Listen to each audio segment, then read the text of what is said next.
Hey everybody, good morning. Happy New Year's Eve. We're just hours away from the new year. It is 6:26 as I get ready to read this morning post this morning. It's still dark here in Atlanta. I've got my artificial light clicked on because I want to get this post done and head over to the Key Road house and work for a little bit. but top of the morning to everybody out there across America, across Georgia, in Atlanta, in Jefferson Park, Georgia, at East Point, where I live. New Year's Eve, odd, strange, isn't it? Wonderful and weird at the same time. Yeah, it's kind of a metaphor for life, actually. But anyway, some of y'all out there, there's a group of monks that's been walking across Georgia. And if you notice all the people that's coming out and the gathering of it all, I think it speaks to a hunger among people for a more peaceful time, a more civilized time. People are hungry for peace, and so they're doing a walk for peace. Anyhow, the Morning Post this morning, y'all. I have lived from John F. Kennedy, and the reason I started this off like this, when I woke up this morning and looked online, I seen a tweet that Donald Trump did disparaging the Kennedys the day that Caroline Kennedy's daughter had died, 35 years old from cancer. I thought, how despicable, y'all. Is there no shame? Good Lord, is there no decency? So anyhow, I started off my morning post this. I have lived from John F. Kennedy to Donald Trump. I think I was 8 when I got off the school bus that afternoon and heard that President Kennedy had got shot. I've lived from the Pentecostal crusades of Oral Roberts and A.A. Allen until seeing these same brands of evangelical pastors of today standing shoulder to shoulder, hand to hand with a man like Donald Trump. I have lived a long life. I feel the years in my joints now, in my ankles, in my knees, in my hips. There's trade-offs with living a long life, y'all. We just have to accept it and go on with it. You know, you could be dead. I sit in the comfort of my warm house, my little house here in East Point on this cold Georgia morning with the sound of Boom Boom snoring in the background. On my 70th New Year's Eve. I was hoping to leave this world a better place after such a long time here. A better place for my kids and grandkids, and for all of my offspring in the decades ahead, for Chance's children and Savannah's children and their children's children. Oh, tell your children and your children's children about the second coming of our King. He will stand upon the Mount of Olives, salvation to a dying world he'll bring. It's weird how I can't remember what I had for breakfast yesterday, but I can immediately jump back 50 years ago, sing songs that my Aunt Mary used to sing. Isn't it? Life's weird, isn't it? Our brain's weird. But I was hoping to leave this world a better place after decades. I'm not so sure about that now. The world seems destined to go backwards for a while and repeat parts of the 40s, with fascism on the rise here in this country and around the world. It is hard to just have a live and let live attitude with so much darkness being tweeted out every day into our nation. All of this is the backdrop as Ava and I will gather this evening at Kathy and George's with all of my kids and grandkids, and we'll shoot fireworks, and we'll have snacks, and we'll giggle, and we'll laugh, and we'll all be together on this final evening of 2025.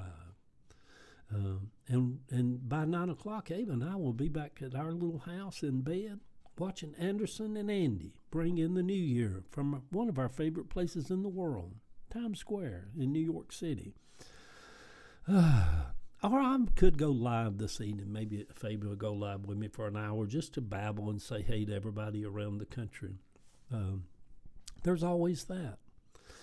I have always found New Year's Eve odd, weird, strange. But this one seems odd and strange on so many levels. What kind of world are we living in now? America seems to be in free fall. We no longer trust our government. Someone has destroyed faith in our systems of governance. I wonder, who could that have been? New Year's Eve also felt weird those years that I would be at the Heretic with Sammy and John bringing in the new year. It was strange going from watch night services and Hammond organs to dancing with shirts off on a hot, sweaty dance floor with hundreds of men. It's raining men, hallelujah, it's raining men.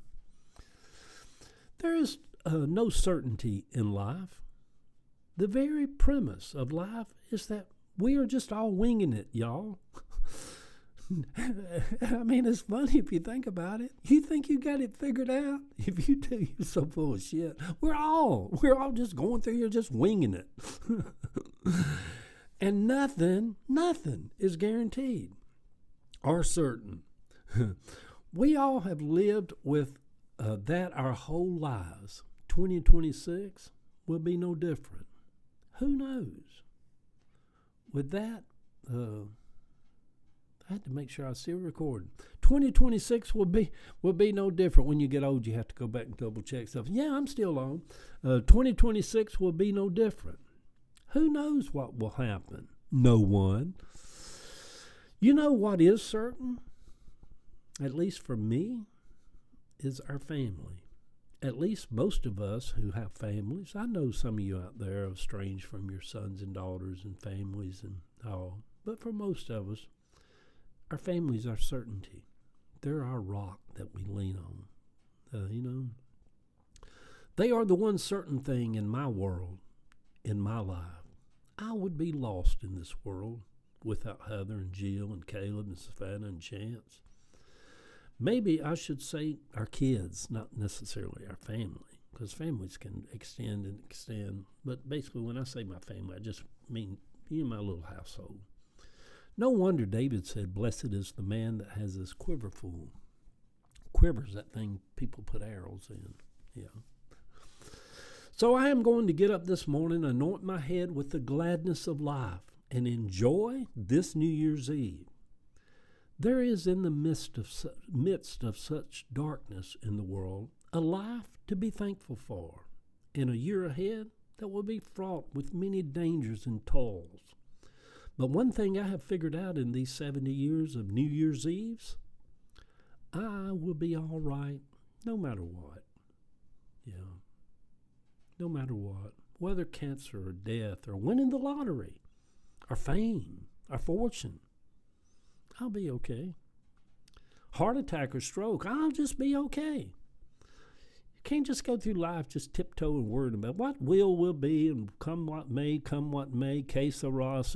We're all just winging it through here anyhow. Yeah, none of us is guaranteed not to have that stroke or heart attack or whatever could happen to us. Or we could win the lottery. That's how weird life is. You could go from being a billionaire to being in ICU with the stroke all within 24 hours. It's weird, isn't it? It's just weird when you think about it. Because we're all just on a pit stop going through here on a journey of life beyond this place. I believe we go on. Yeah. If we don't, I'm okay with that too. But I believe in the eternalness of our spirit, our energy. Yeah.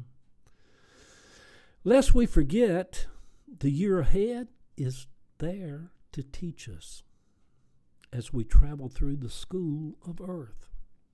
Happy New Year's Eve, everybody. For I say unto you this morning, life does not come with any safety nets. So you better learn to fly. You better sprout and start flying. You can fly. The picture over on my Facebook page, y'all, a picture of Donald Trump and John F. Kennedy that popped up on my feed this morning. Donald Trump attacks Kennedy family on Truth Social hours after death of JFK's granddaughter, Tatiana Schlossberg. How disgusting. How disgusting. Please tell me you wasn't a part of that. Please don't destroy my faith in you that I think you was a part of that. No, you're better than that.